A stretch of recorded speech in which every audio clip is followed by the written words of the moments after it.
Well, that was an incredibly moving film.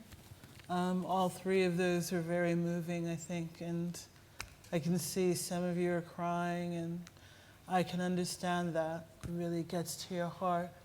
But as we were saying earlier, we were talking to Mike, we need to remember all those countries where, there is no Canal Street, to put it very mildly.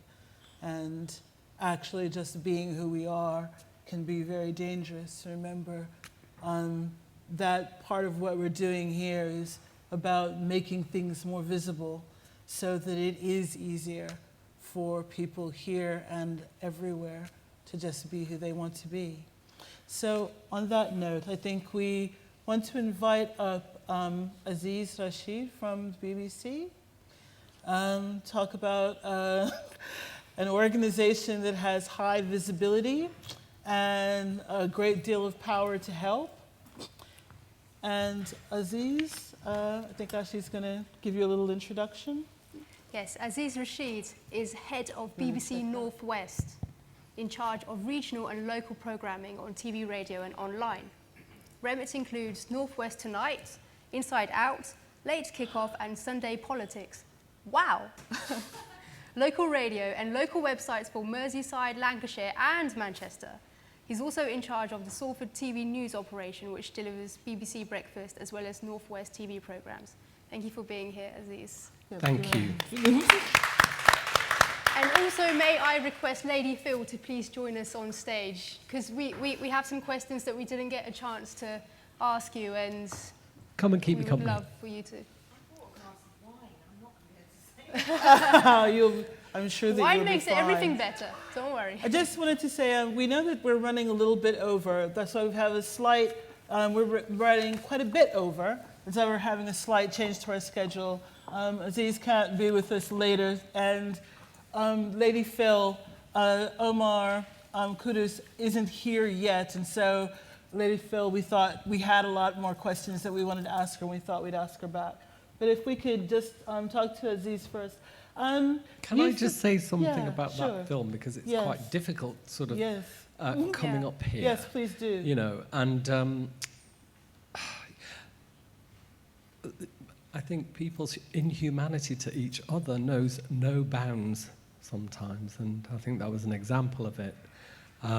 But I also have faith in humanity, actually, and I look at my own life in the I've worked at the BBC for 26 years, and in that time, the situation in this country and many countries has changed dramatically, and will continue to change, and I have faith that that will happen. I hope so. I mean, let's hope. But it is difficult to sort of just have a conversation after such a strong film. So, I mean, that said, we still would like to hear a bit more about what you do. You said that you've led on many LGBTQ projects. Do you want to talk about a few of those first?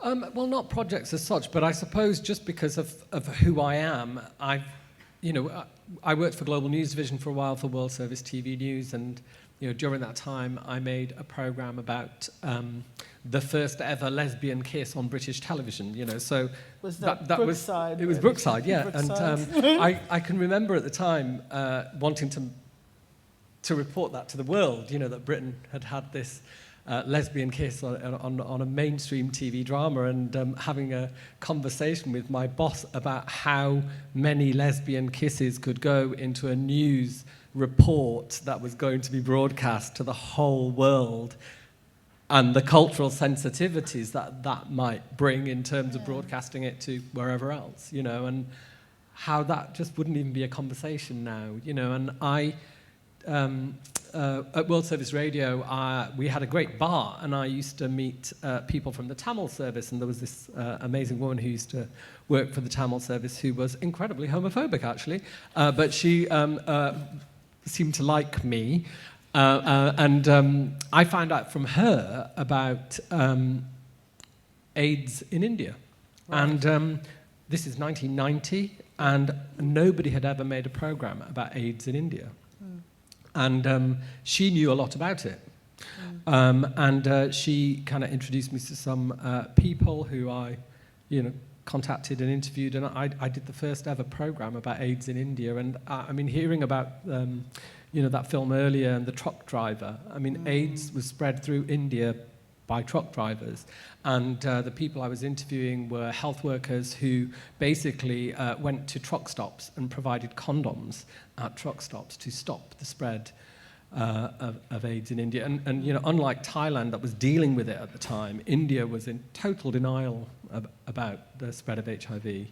I suppose just because of who I am, I've taken interest in part of the work I do. I mean, I work in global news, national news, and now regional and local news. But during all that time, I've always tried to tell those types of stories to audiences. And it sounds as though there were a lot of stories there for you to tell as well. I mean, considering LGBTQ, does the BBC have programs that are particularly targeted towards those communities? We have an organisation, it's a staff organisation called BBC Pride, and we have a staff organisation for Black and minority ethnic staff, and those two organisations occasionally have events together. But as an organisation, the BBC is quite an easy place to work if you're gay, and I know a lot of lesbians and gays at every level of the organisation, and I would say that it's an incredibly gay-friendly organisation. I think that doesn't necessarily mean I think the portrayal sometimes, we have issues with, and, they've done some good things. EastEnders had the first gay couple, and I remember seeing that as a kid, and that was amazing to see that on TV as a teenager growing up in Bradford in the 80s. Yes, yeah.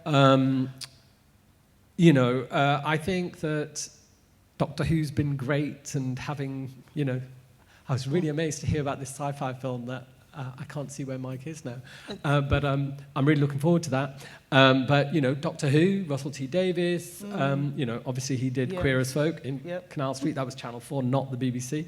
But then went on to write things like Doctor Who, which has just included gay characters in a.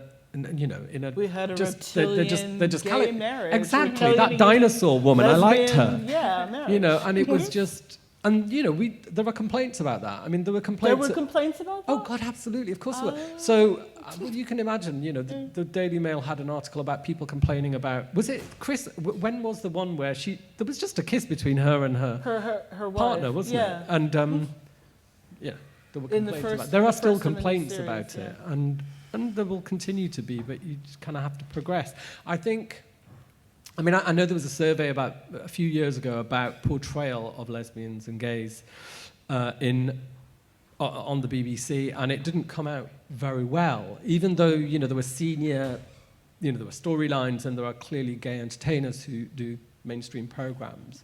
They were saying that actually in a lot of dramas they're kind of left out, actually. But to be honest, the BBC is much worse. Worse. I'm sure it's not as successful at portraying Black and minority ethnic in programs outside of entertainment and drama. That is, Right. I think in entertainment and drama they're doing okay, but I think in other areas we need to improve. And there's lots of programs. And it's at every level as well. So it's at entry level to encourage people to move into the BBC. I think there's an issue with social diversity as well, and that obviously brings in, because a lot of Black and minority ethnic people are living in lower income groups, that compounds it. There are mentoring programs just newly announced to get people who are sort of in sort of middle levels at the BBC to get them up, because there's a lot of people at a lower level but not a high level at the BBC, in senior management. So you're saying that there is a mentoring program. I'm mentoring someone, and Right. Other senior leaders are mentoring people to try to give them support and, help them believe in themselves, help them to progress and develop, and help them to build networks and understand what it takes to move up in any organisation. So you're saying that around the middle levels, there are quite a few Black and Black and ethnic people? I mean, so let's talk numbers. Should we talk some numbers? Yeah, so, sure. In the 2011 census, Right. the BAME population of the UK is about 13 to 14%. BBC staff is about 10% at the moment. So, it needs to improve. Yes, but I'm amazed actually that it's 10%. That surprises me. It's higher than that in my department. Oh, that's very good. That's good to know. And, well, you've actually touched on quite a few things that I was going to ask you about. How is the sort of Lenny Henry-led sort of spearheading saying you don't, that whole thing about, you can come in entry level, but say a lot of Black people like Lenny Henry, like Idris Elba, who had to go to the States, like Marianne Jean-Baptiste, like ever so many great Black actors and directors who have loads of experience but don't seem to be getting anywhere there. So if you have low entry level, what about the people who actually can do it already? What is the BBC doing about giving them a platform? Well, it's got to improve at every level, because at no level is it up to what it is and the wider population. And in the end, everybody pays for the BBC. And the BBC is there to represent and make great programs and get the best out of all talents. And, and I passionately believe that, until we get staff from every part of society, we won't be the best creative organisation in the world. And people in the BBC believe that too. They do. And it's difficult to fix this because some of it is to do with the society that we're in. Part of the issue I have now, when we're looking at students and I'm recruiting, they're very middle class, white students mainly. And, the whole social mobility in this country has gone backward. I mean, I hate to think what, a kid like me today would be doing. I was from a single parent family on free school meals in Bradford, and would I be where I am now? Because I think there was more support there. I think there was better schools, the schools were better, and they were more mixed. Those were the days when middle-class people did not take their kids out of schools because they weren't good enough. Everyone went to their local school, and so you got a kind of real mix of people. And I was lucky I grew up in that society where there was more social mobility, and I think that's reduced in Britain, and that affects Black people, it affects lesbians and gays, and and it affects white working-class people. They are not represented in the BBC. How can we change this? And I don't think it's the BBC can fix this. This is a societal problem, isn't it? And so it's to do with housing, it's to do with education, it's to do with the health service. However, that's not a get-out clause for us. I mean, I said the BBC's level of Black minority ethnic is 10%. My department's around 11, 12%. It varies, and everyone. I mean, let's go back to Lenny Henry. It is really important that people like Lenny Henry stood up and said what he said, because it makes people listen, and it makes people act. And people who are running organisations are really busy. They are looking at their audience size, and they're looking at budgets, and they're looking at they've got so many things to concentrate on, and great talent and this and that diversity kind of is, lower on their list, and it's not low on my list. It's at the top of my list with all the other stuff I have to do, and that's what I tell to other people. The BBC has, and until you put this at the top of your list, we're not going to fix this, because it's not easy. If it was easy, we'd have done it overnight. This takes a long time. This takes development of people. Sometimes it takes poaching of people. Like you say, if there's talented people and you don't have enough diverse staff, poach them. But support the people you have coming in, and know that you have a 5-year or 10-year plan for them. We have a Black health correspondent for North West Tonight, and that's been a 5-6 year journey from her coming in as a video journalist and developing her and working with her like we do with other staff. But I know that it's harder for Black and minority ethnic staff, and I will look out for them and help them, because I know that my viewers out there need to see a mixture of people on the screen who represent them and their lives. And that's my duty to do that. Well, thank you for saying that. And let's hope that, your mission, gets results. So more power to you, I hope. And I had a question sort of for both of you. I mean, you've talked a bit about the BBC. Lady Phyll, you've also worked quite a bit, you know, in the civil service and higher in central government. What kind of advice, I mean, what do you see? What is the state of play there as far as LGBTQ people, as far as black people are concerned? Well, I think when we're looking at the civil service and you look at the top, it's very much like the Guinness effect. You know, black people at the bottom and white people at the top. And that's not, well, I use that sort of analogy because I've been in the civil service for probably the best part of 16 years, and having to take sideways moves, and unless your face fits in a particular environment, you're not actually going to move up. And I think when you're dealing with not just the issues of discrimination in terms of race, but in terms of sexual identity, in terms of gender, you know, there are those multiple layers of discrimination, you know, that double or triple whammy. So it is quite difficult. It's challenging. I think that's what it is. But your question in terms of how do we change it, there has to be a movement of people coming together. I think what we start to do all too often is that we place a hierarchy on equality. So one person tries to out-trump another person with their equality, issue.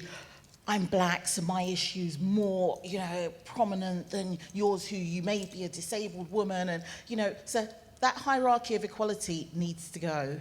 We need to come together collectively, turn up that volume on society and say, this is who we are as a people, as a movement. But I think that there are many different factors about changing things. So the state of the economy. I'm also a trade unionist, and I work for the largest civil service trade union. So where you mentioned about being from Bradford, and we've seen social deprivation in many, many areas, and it's continuing to get worse. So how do we change various things? We lobby our constituents. We lobby our MPs. We talk about the issues that are affecting us, because next year we have, and I don't want to get too political, but we have the biggest general election that we're ever going to see.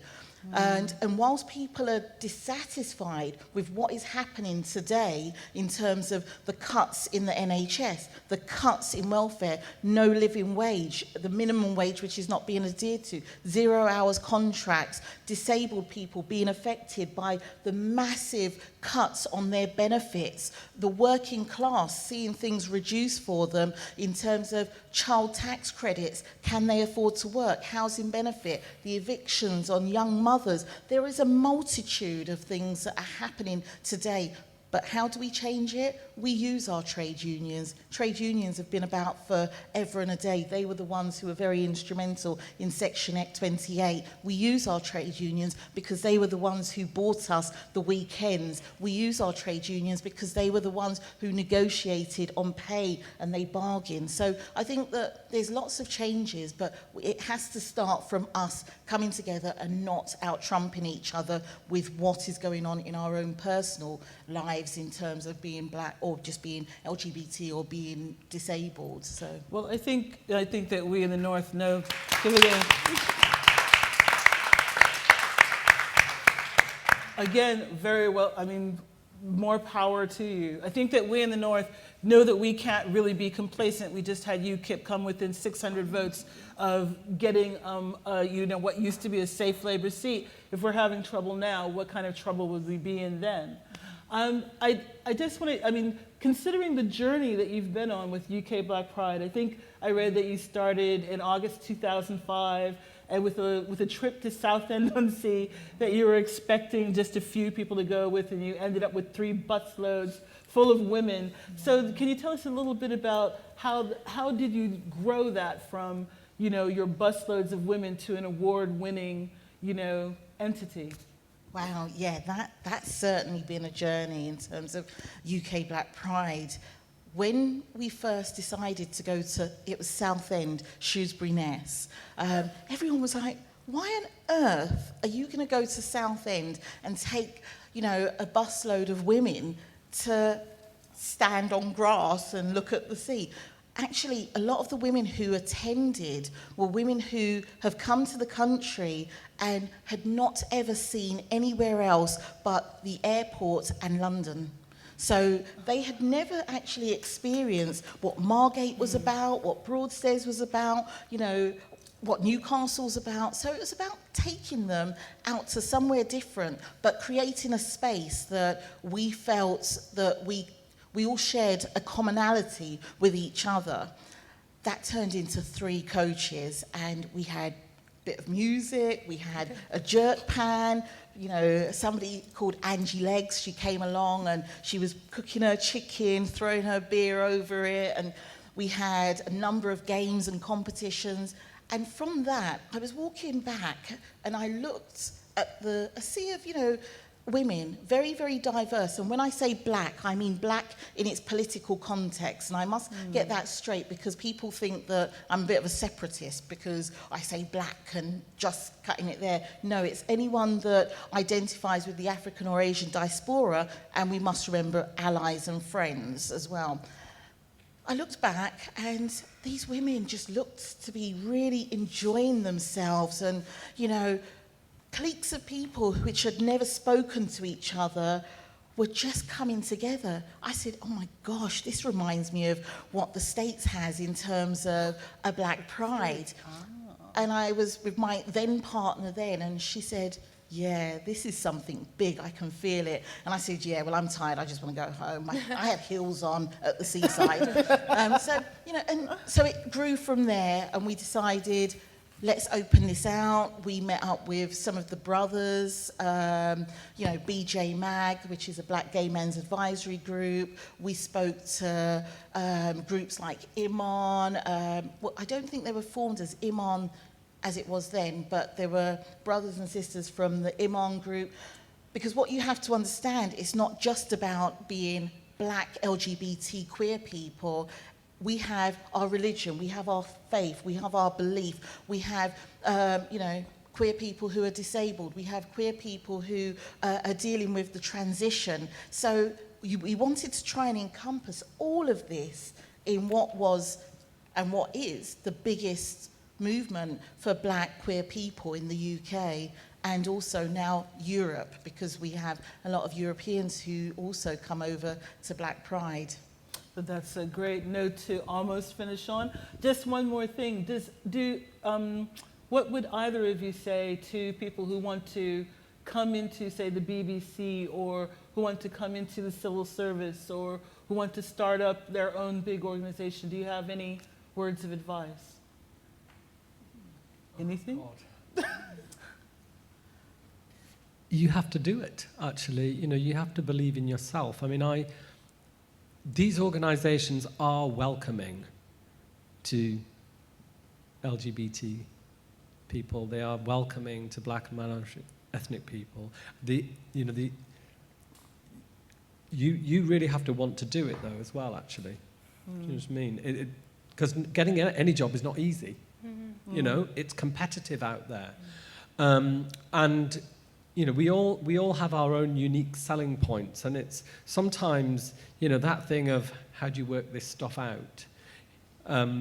It's difficult, isn't it? Because I was thinking earlier, you know, no one asks heterosexuals to identify themselves or explain themselves, and I feel as if ever since I was 7 years old, I've had to explain myself to people, you know, and it's Amen. And it's exhausting, and it's different for different types of people, because some gay men can be invisible. I have never been invisible, you know, I've been screaming it from the rooftops without meaning to, you know, with every fibre of my body, and so you can't hide that.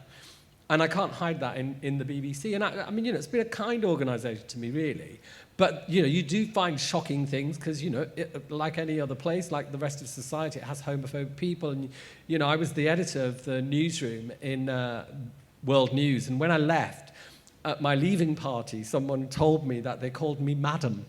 You know, I was absolutely horrified at this, you know, but then I just thought, yeah, well, a madam's in charge, you know, and I was in charge, and I probably was a bit of a madam, so, you know, and I just embraced it and thought, you know, move on. I think that, you know, there's room for all sorts of people in the BBC. We want people from all walks of life. And if you want to work there, then go for it. Okay. And what about the civil service, Lady Phyll? So really quickly, what I would say to somebody, if you want to work in the civil service, if you want to work anywhere really, it's about saying, I'm going to claim my place. But be prepared that anybody with difference is undoubtedly going to face some challenges. So we have to remind certain people to check their privilege. Obviously, I don't want people to get themselves sacked before they've started, but we do have to remind some people to check their privilege, that we have a right to be whoever we are within the workplace and society at large. But can I just say one point about UK Black Pride and everything we're talking about and the video that we just saw? Mm-hmm. What we must never forget is our grassroots activism, because what is changing is the dynamic of society, and we're losing that essence of grassroots activism. That needs to come back. That's what the community and society needs in order for us to have that collective voice and turn up the volume on society. Did you see what happened in Brighton yesterday in Sainsbury's? I did. Yeah. Yeah. So there is, social media, and there is that activism. I don't know how it's been lost. I mean, I'd be interested to know from you, because as someone growing up, when I was growing up, there was the Asian youth movement in Bradford. There were all sorts of black movements, pride movements. There was the anti-apartheid movement. It was just part of growing up, wasn't it? That you kind of went on marches and you protested against this and that and the other. And I don't think that's lost, but I think where's it gone? What's changed, sorry, we're having a conversation between ourselves now, but what has actually changed is when you look at the cuts in services, the social spaces for us to be, that disenfranchised, fragments a community, people going off and being quite isolated in their own areas. How do you have community cohesion when you have not a space to talk about being a lesbian woman who may have HIV? Being a lesbian woman who's dealing with sickle cell, how do you have those things when you're being cut off by the knees? So I think that's some of the difficulties of why activism is maybe not lost, but it's sort of being ripped away from us. But it's coming together. Groups like Rainbow Noir, so many things that are happening, prominent things. We have to support the little sister groups and brother groups and look at how we use our expertise in terms of writing a funding application bid, because there's money out there, but we just need people to help us do that. So, yeah, you're right, it's there. So I think that you guys have been very patient. Can we have a big hand for our panel?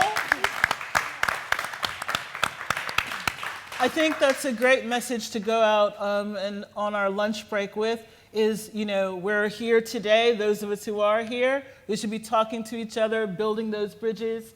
And Rainbow Noir, of course I love them. I am part of Rainbow Noir. So, Manchester, yeah? Oh, there's a hand up. So you're going to have Jessica and Scott are going to be your hosts afterwards. And thanks a lot. And now I hope we can find somewhere to eat. Thanks, folks.